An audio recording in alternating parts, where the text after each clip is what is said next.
সকাল সকাল ইডির অভিযান, ইডির হাতে আটক বেহালার ব্যবসায়ী জয় এস কামদার। সান এন্টারপ্রাইজের ম্যানেজিং ডিরেক্টর জয় এস কামদার আটক।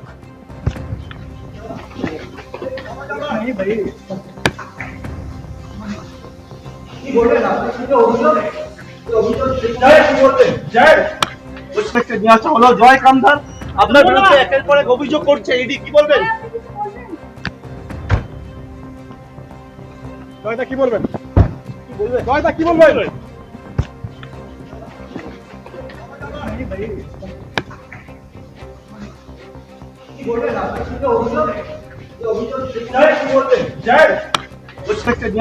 জয় কামদার আপনার বিরুদ্ধে একের পর এক অভিযোগ করছে ইডি, কি বলবেন? জয়দা কি বলবেন? প্রায় 4.5 ঘন্টারও বেশি সময় ইডি আধিকারিকরা জয় এস কামদারের যে বাড়ি বেহালায় সেখানে ছিলেন, তারপর তাকে আটক করে যখন সিজিও কমপ্লেক্সে জয় এস কামদারকে নিয়ে যাওয়া হচ্ছে, একেবারে সে যখন ঢুকছে সিজিও কমপ্লেক্সে সেই সময়ের ছবি আপনারা দেখতে পাচ্ছেন। সান এন্টারপ্রাইজের ম্যানেজিং ডিরেক্টর জয় এস কামদারকে আটক করা হয়েছে। সকাল থেকেই সেখানে তল্লাশি অভিযান চলছিল। এ বিষয়ে আরো বিস্তারিত আমরা কথা বলবো, সরাসরি আমাদের প্রতিনিধি পার্থপ্রতিম ঘোষ আমাদের সঙ্গে রয়েছেন। পার্থ, সকাল থেকে তুমি একদম বেহালায় ছিলে, ইডির আধিকারিকরা সকাল সকাল সেখানে অভিযান চালায়, তবে এর আগেও তাকে দুবার তলব করা হয়েছিল, তিনি সেই তলব এড়িয়ে যান। মূলত ঠিক কোন কোন সূত্র, কোন কোন তথ্যের ভিত্তিতে তাকে আটক করা হলো? দেখো, তুমি জানো যে এর আগে জয় কামদার সান গ্রুপের যিনি হচ্ছেন ম্যানেজিং ডাইরেক্টর, তাকে হচ্ছে এর আগে জিজ্ঞাসাবাদ এবং তল্লাশি হয়, এবং সেই তল্লাশির পরবর্তীকালে তার বাড়ি থেকে হচ্ছে কোটি টাকার ওপরে উদ্ধারও হয়েছিল। এবং তার যে স্টেটমেন্ট, ব্যাংক স্টেটমেন্ট, সেই স্টেটমেন্ট দেখে ইডি মনে করেছে যে অনেক ক্ষেত্রে কিন্তু যে বেআইনিভাবে টাকার বিভিন্ন জায়গায় সরানো হয়েছে বলে তারা মনে করছে।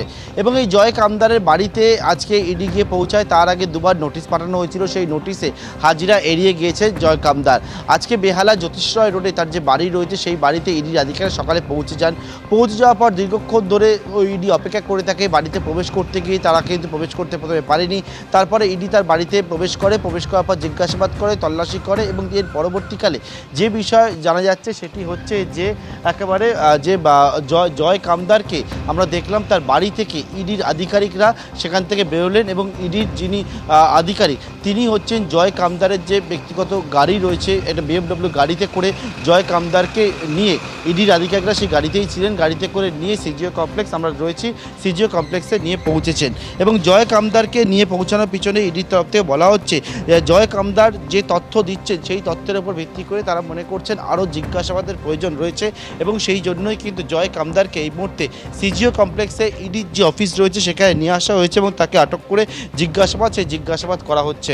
এবং কিছুক্ষণ আগে, আধ ঘন্টা আগে জয় কামদারকে নিয়ে আসেন ইডির আধিকারিকরা। তাকে এখন সেই জিজ্ঞাসাবাদের প্রক্রিয়ার কাজ সেটা কিন্তু ইডির তরফ থেকে চালানো হচ্ছে।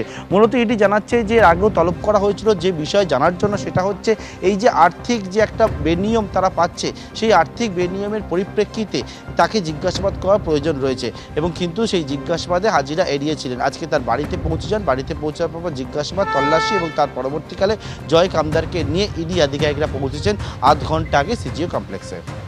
একদম পার্থ, আধ ঘন্টা আগে সিজিও কমপ্লেক্সে জয় এস কামদারকে নিয়ে ইডির আধিকারিকরা তারা পৌঁছে গিয়েছেন। তাকে জিজ্ঞাসাবাদের প্রয়োজন রয়েছে বলেই মনে করা হচ্ছে, তার জন্য তাকে আটক করা হচ্ছে। সকাল থেকেই এই জয় এস কামদার তার বাড়িতে, বেহালার যে বাড়িতে, সে সকাল থেকে তল্লাশি অভিযান চলে। এর আগেও তাকে তলব করা হয়েছিল, কিন্তু সেই তলব তিনি এড়িয়ে যান। এই যে একটা আর্থিক বেনিয়মের তথ্য ইডির হাতে রয়েছে, সেটা কিভাবে হয়েছে এবং সেখানে কিভাবে লেনদেন হয়েছে, সমস্ত কিছু এবার জিজ্ঞাসাবাদের প্রয়োজন রয়েছে, তাই আটক করা হয়েছে জয় এস কামদারকে।